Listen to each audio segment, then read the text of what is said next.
Esther 1.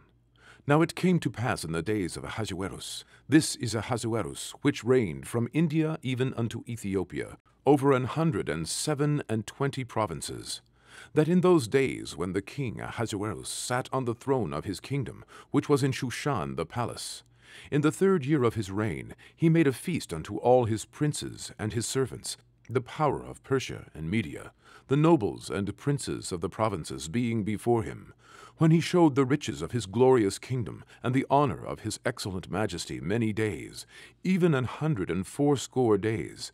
And when these days were expired, the king made a feast unto all the people that were present in Shushan, the palace, both unto great and small, 7 days, in the court of the garden of the king's palace, where were white, green, and blue hangings, fastened with cords of fine linen and purple, to silver rings and pillars of marble. The beds were of gold and silver, upon a pavement of red and blue and white and black marble.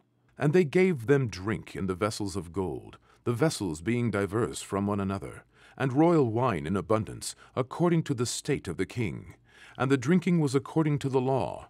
None did compel, for so the king had appointed to all the officers of his house, that they should do according to every man's pleasure. Also Vashti the queen made a feast for the women in the royal house, which belonged to King Ahasuerus. On the 7th day, when the heart of the king was merry with wine, he commanded Mehuman, Biztha, Harbonah, Bigtha, and Abagtha, Zetar, and Karkas, the 7 chamberlains that served in the presence of Ahasuerus the king, to bring Vashti the queen before the king, with the crown royal, to show the people and the princes her beauty, for she was fair to look on. But the queen Vashti refused to come at the king's commandment by his chamberlains. Therefore was the king very wroth, and his anger burned in him. Then the king said to the wise men, which knew the times, for so was the king's manner toward all that knew law and judgment. And the next unto him was Karshena, Shetar, Admatha, Tarshish, Meres, Marsena, and Memucan, the 7 princes of Persia and Media, which saw the king's face, and which sat the first in the kingdom. What shall we do unto the queen Vashti according to law, because she hath not performed the commandment of the king Ahasuerus by the chamberlains?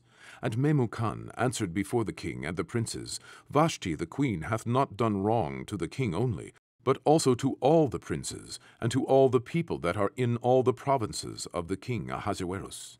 For this deed of the queen shall come abroad unto all women, so that they shall despise their husbands in their eyes, when it shall be reported, the king Ahasuerus commanded Vashti the queen to be brought in before him, but she came not. Likewise shall the ladies of Persia and Media say this day unto all the king's princes, which have heard of the deed of the queen, thus shall there arise too much contempt and wrath. If it please the king, let there go a royal commandment from him, and let it be written among the laws of the Persians and the Medes, that it be not altered, that Vashti come no more before King Ahasuerus. And let the king give her royal estate unto another that is better than she. And when the king's decree which he shall make shall be published throughout all his empire, for it is great, all the wives shall give their husbands honor, both to great and small. And the saying pleased the king and the princes, and the king did according to the word of Memucan. For he sent letters into all the king's provinces, into every province according to the writing thereof, and to every people after their language, that every man should bear rule in his own house, and that it should be published according to the language of every people.